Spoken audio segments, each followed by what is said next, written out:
Rainvilles. When did the Rainvilles become a unit? What happened that you decided to go from the Al group until the Rainvilles? How did that all come about? Oh boy. We had the TV show for a while. There was some changes. There's always, as always happens, members change back and forth. And the TV show stayed as a CK Ranch Party, I think. When there was another man called Hank Secord, who was also, he was a DJ on a radio station, but he also did some of his own song and had put out a record. So he joined the band too. And he was instrumental because he worked for the same radio station that had the TV station. He was instrumental in getting a new TV show going. And that's the one I think was called CK Ranch Party, but I can't remember. You know, there's too many things. Yeah, that's a long time ago. Yeah. So did it work out that eventually the Rainvilles became the header act for the CK Ranch Party? Well, about 19... Not really, no. There was always a group. There was nobody that It was a variety show. It was a variety show. Okay. Nobody was featured any more than another. It was just a nice group, you know, of people who would join together. But in about, then there was too many of us. What was happening is the show was good. We were doing the show, but we were split in about 3 bands doing their own thing. So we had a piano player that played with us. In fact, it's the same piano player that we found on a 1964 song. His name was Johnny Valley. So what happened is him, my wife and I started performing our own shows, our dances. We would hire a drummer, different drummer each time to play with us, but we started doing our own, whereas another group of 2 or 3 of the others would form their own group. So there was about 3 groups out of that gang that were performing. There was a lot of demand. And then at that exact time, around 63 or so, the lounges became available. So when that happened, we started playing the lounges a lot. Okay. Now, who did you have an agent at the time, or were you booking your own acts? No, we were booking our own. When we left Sudbury, the reason I left Sudbury then too also was I was offered a job as a guitar teacher in St. Catharines, Ontario. So that's when the show ended. We left Sudbury to go so I could study the guitar, study the teaching method of guitar, so I could have a different job, which was a better paying job at the time. Yeah. Now, did you have any professional designation as a music teacher? Well, I knew enough guitar that I had learned the music by note also by myself. So when I went to St. Catharines, actually the college, music college, was in Burlington. But after about the 3 months of study, so I could improve and learn their method, then they sent me out around the peninsula to teach guitar in different studios. Okay, schools or? It was a private music. Private music. Music company. Okay. It was called the Canadian Academy of Music, if I remember right. So would you do home visits, like if you want to? No. In studios, they would rent a studio, and I would teach a group of about 8 or 10 or 12 people. Okay. And then we started. My wife was working also, but we started performing. We found some musicians there, and we started performing at night. In St. Catharines? All over St. Catharines, Welland, Niagara Falls, and we were quite in demand. So before we knew it, by 1967, we decided I couldn't teach anymore. There was too much demand for playing. So we were in demand every night. So we decided to go on the road as the Rainvilles. We had been called the Rainvilles since we moved to St. Catharines. We decided to go on the road as a 4-piece group. There we had an agent booking us in different parts of Ontario, Quebec, and in northern states. Okay, so how many days out of the year would you be have a gig? Was it like a full-time job for you? Oh yeah, we were gigging. We were booked ahead. We were played every week. We had the booking in different areas. We'd be moving sometimes 400 or 500 miles apart, but we would drive to the other place. play the week or two, whatever was booked, and then move on to the next club.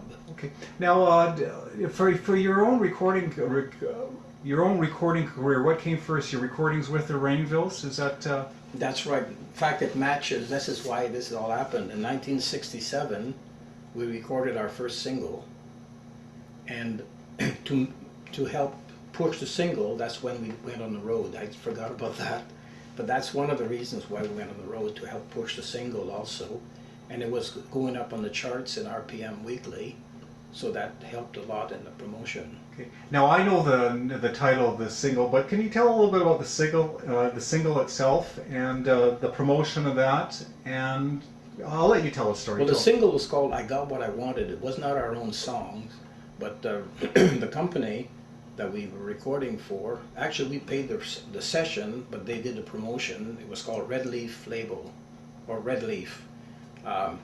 They did the promotion. They promoted very well, so our record went up the charts. We recorded 4 songs in '64, spring '64, and only like one was released with a flip side, and it reached #1. And I Got What I Wanted. yeah, it reached #1 in July of '67. That was #1 in Canadian country. At that time, the RPM chart was only for Canadian artists. They didn't combine all the artists, or like everything. Do you recall how many pressings of that record were made? I have no idea. They were handling that part. Did the record sell at all besides the chart? It was selling, but we weren't really involved with that part. We just paid the session, and it was there because they were promoting. They handled all that part. So how many pressings they did? We had a deal. Our job was more like we were making a fairly decent living playing music. So they were a very small company, so they needed if it sold, they needed the dollars from the sales. So we never got any royalty or asked for. Now the flip side of that record, It's All Your Fault. Did that do any charting at all, or that was just the B side? It was only on the other side. So no, there was only one song charting. At that time, they would never chart the 2 sides. Like about 5 or 8 years before in Billboard, they would chart, both sides would chart if they got airplay. But at that time, they was only charting the one side. Can you talk about the Carl Smith TV show? And I know you got that particular gig due to the fact that, due to the success of I Got What I Wanted. Can you tell a little bit about that, please? Yeah, we were called, I don't remember the name of the bookers who called us, but asked us to appear on that show because of that booking. It was called Country Music Hall. I believe it was CTV, and I believe they were fairly new. CTV had started not long before that, and their new show on country was called Country Music Hall, and it featured Carl Smith, who was a very big star at that time in the States, and featured always a couple of 2 or 3 American artists and maybe 2 or 3 Canadian artists. So we appeared on that show and did a couple of songs. I think we did, if I remember right, we did I Got What I Wanted, I remember that, and I can't remember the other song now. That's okay. I want to ask you, did you do that song live? Because when I look back at a lot of these old TV shows, it all seems to be lip syncing to me. It was all done live, yes. Okay, so you didn't just lip sync to your record? No, we sang it live. Okay. Yeah, if we made a mistake, they would get. I remember one of the bands, Canadian band, made a mistake in his song and asked to restart, and they really got mad at him because they were busy and they didn't have a lot of time. They should have learned their songs, and they were pretty mean to him. Okay, so when you did I Got What I Wanted for the Carl Smith show, was there a 4-piece band in? Was the whole band? Carl Smith's band was behind, yeah. Oh, I see. Carl Smith was backing you up. Yeah, well, not him, but his band. So whatever band they had that's on the show. So they had to learn that song within the course of But those musicians can learn pretty quick. Okay. Okay, now after you had that single of I Got What I Wanted, when did Melbourne Records come into the picture?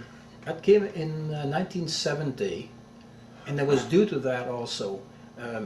One of the reasons we did not put out a second single also after I Got What I Wanted is the company wanted us to travel across Canada, and we had our young family, So our thought, we weren't going to leave our young family. Like, we wanted to be close to home. So when we went and did a job, we could come back each time and have a week off every so often. So what what happened in between, we were on the road with a 4-piece band and a booking agent for only about a year and a half. And then we decided instead, it was hard sometimes. We had 2 young guys, a bass and drums, and one of them was sometimes moody, and sometimes he was in a very bad mood. He didn't feel like playing, and we were like, we kind of felt like babysitters at times. They were fairly young, so my wife and I said, you know what, I'll get a 12-string guitar, and she'd get a drum, set of drums, standing up drum, and we went as a duo. We also found out that we could make a lot more money as a duo than as a 4-piece. So now we started booking ourselves. I became the agent, and because we had a record,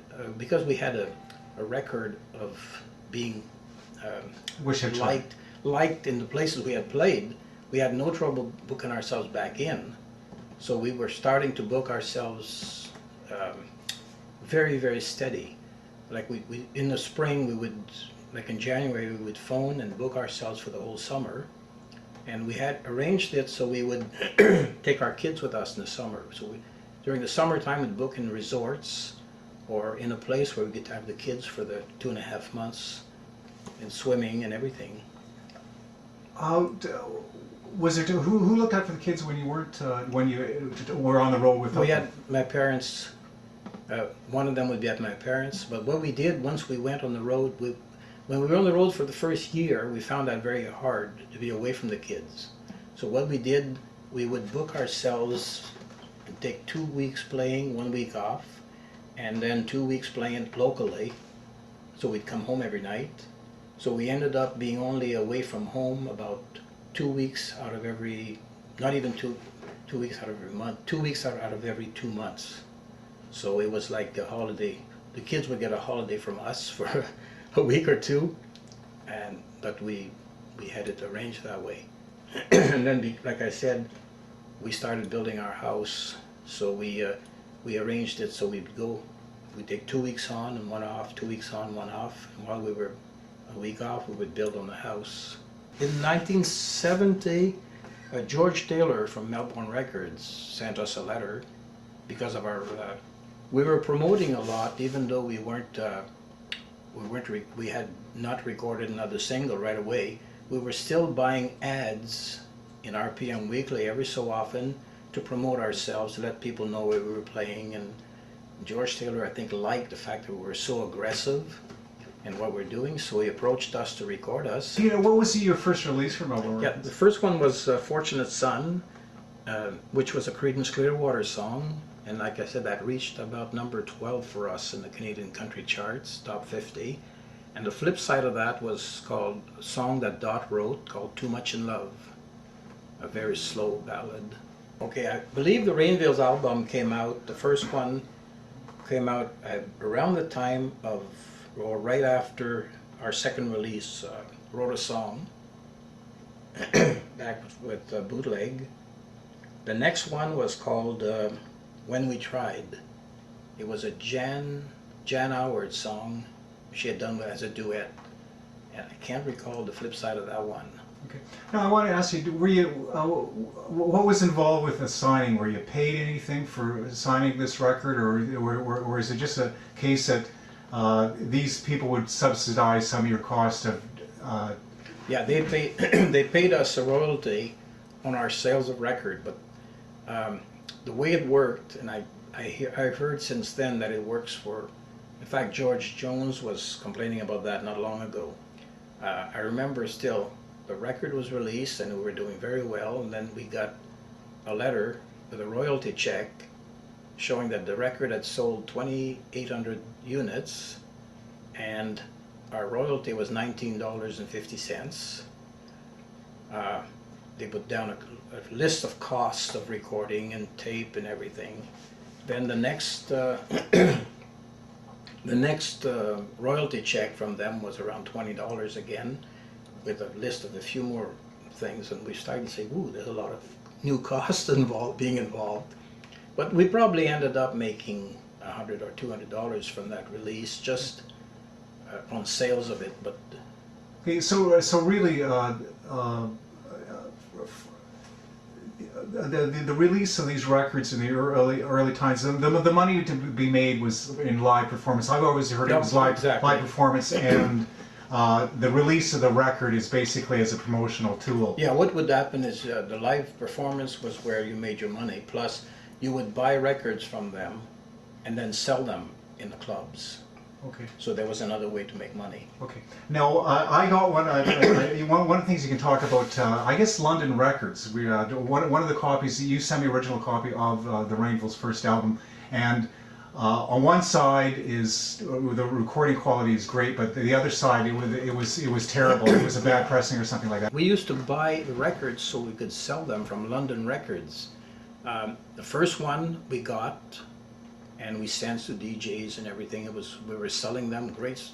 Second group that we asked for the second pressing, something went wrong in the pressing, and like one side of it, it's like the music was in the background, the singing was way in the background. It lost a lot of quality, and to this day I don't remember whatever happened with that. Whether they corrected it, because by that time we were approaching the time of releasing our next album, and I believe that's maybe what helped push the next album because of that defect. Because radio DJs were sending us back copies saying, I'm sorry, we can't play this, we'd love to play this song, it's on the charts, but it's unplayable because it's all... because of the poor... the quality is just, you could barely hear the singing. So it must have been in the pressing. Yeah.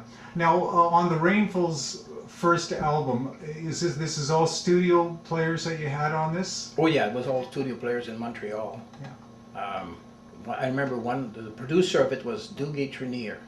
I noticed his name in the paper not long ago. He's still doing some of that. Okay. But not in the old days. No, he's still doing some recording. Okay. Yeah. But I do not remember the musicians, because they were the studio musicians for Rodeo Records back then, or Melbourne. Melbourne was a branch of Rodeo Records. Yeah. Who owned Melbourne Records? It was George Taylor. Okay.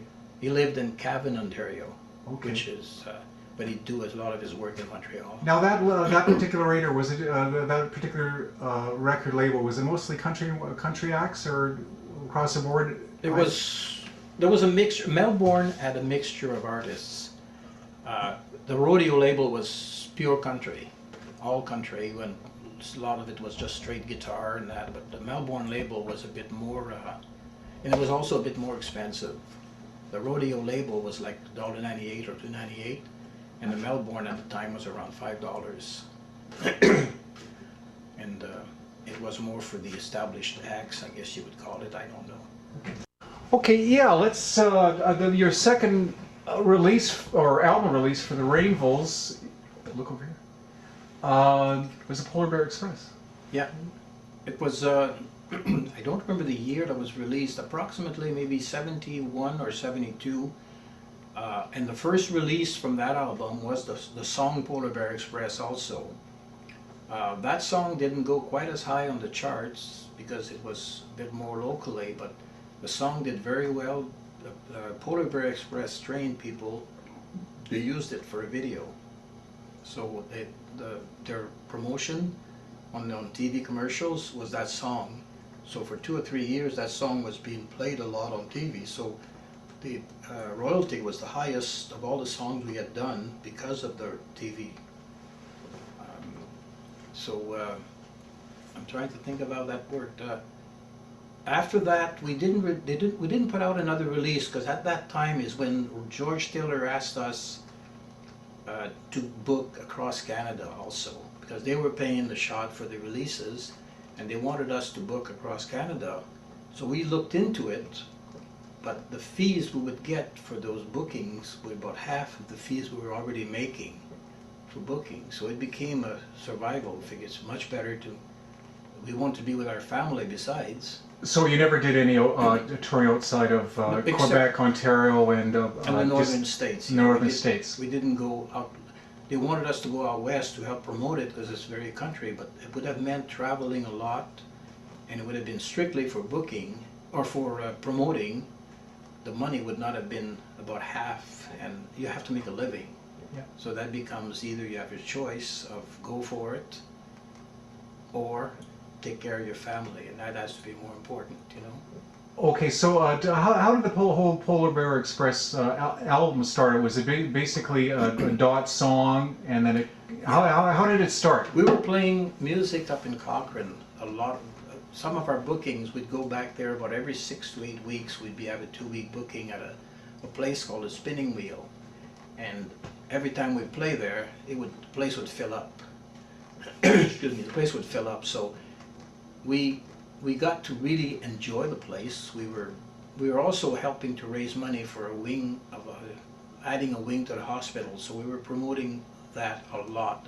Every place we went and tried to help out, and they were very happy with us, and we got to like the town. So I forget, the Polar Bear Express was an interesting thing, and we saw the train go by with a big Polar Bear Express on it, and my wife started.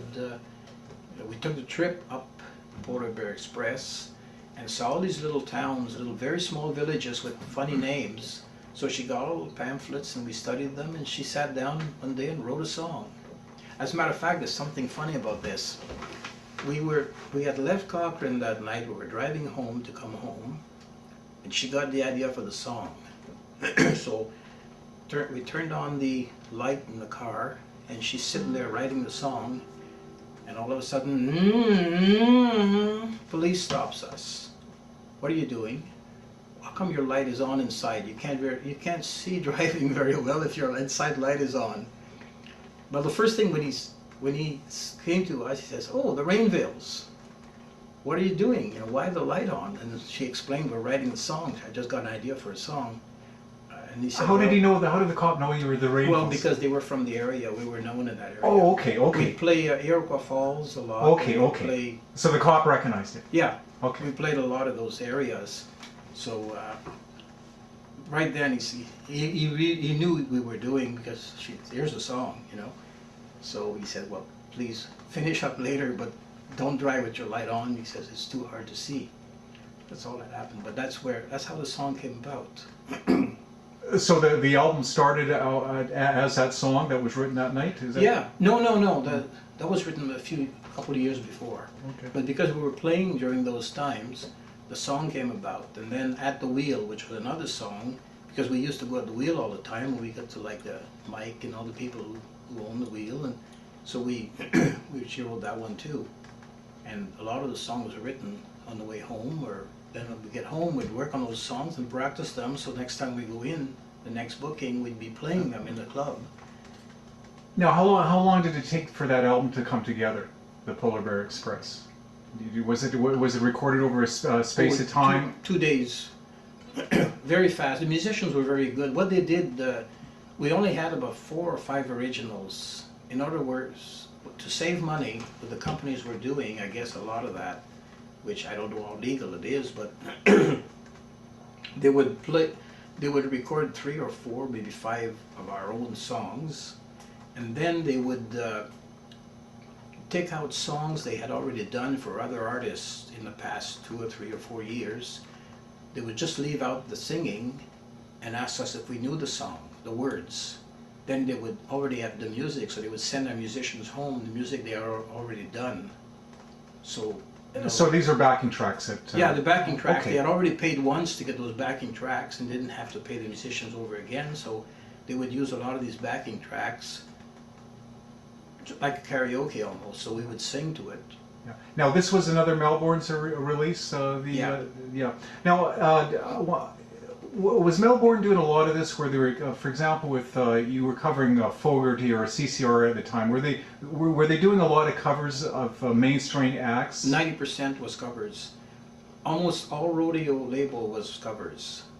They would take all the main hits and cover them on rodeo. Melbourne had not quite as many covers, had more original, but on the other one, on rodeo, it was mostly covers. So I noticed with some of the Rainvilles, there was a few CCR covers. Were you a CCR fan, or that was okay? That was okay. Yeah, I love that. We always loved their style, so we always used to do their songs, like bootleg. they're a very bluesy kind of, I feel there's country but with a real blues edge to them. So you can play with those songs and really, you know, have a lot of fun with doing the song. Okay, Mo, I detect a little hint of a French Canadian accent there. Have you done any songs recorded in French? Yeah, I did one. I wrote one called Je suis allé en Ontario. It was kind of a tongue-in-cheek at the time. Back in those days, the 50, you know, the Labatt's 50 was very popular in this area, and so I wrote the song about somebody from Gaspé coming to Sudbury to work in the mines, but he was drinking too much 50, and he ended up getting fired because he was missing too many shifts. And as the song goes, he went back home, and his mom says, no, his dad says, how did it go? Well, he says, they're not very busy in the summer, and the word for summer is été, so it all matches again. They're not busy in the summer. That's why they didn't need me. And his mother says, wait, Johnny, tell me the truth. Did you drink too much 50? Did they fire you? And in other words, in the song is, the mother knew, she knew, you know. So it's it was kind of a tongue-in-cheek laugh.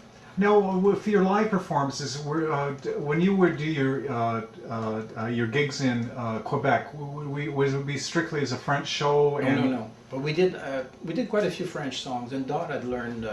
She was doing the French song "Quand le Soleil," and also a lot of the old French songs, country songs I had learned back in the 50s. She would do harmony to me. What we did is, in other words, I'd write the words down. The French words would be written as if they were English words. It's very easy to do. You just put all the French words and make the spelling like it's an English word. So when the person is reading those, what looks like English words, to the listener it sounds like French. So she was able to learn a lot of songs that way. Dot is not French Canadian then? No. Oh, okay. Oh, I just naturally assumed that you were both French. Okay. No. Okay. No, because when I met her, she couldn't understand French, and I couldn't understand English. Oh, okay. Okay, that's good. Good story.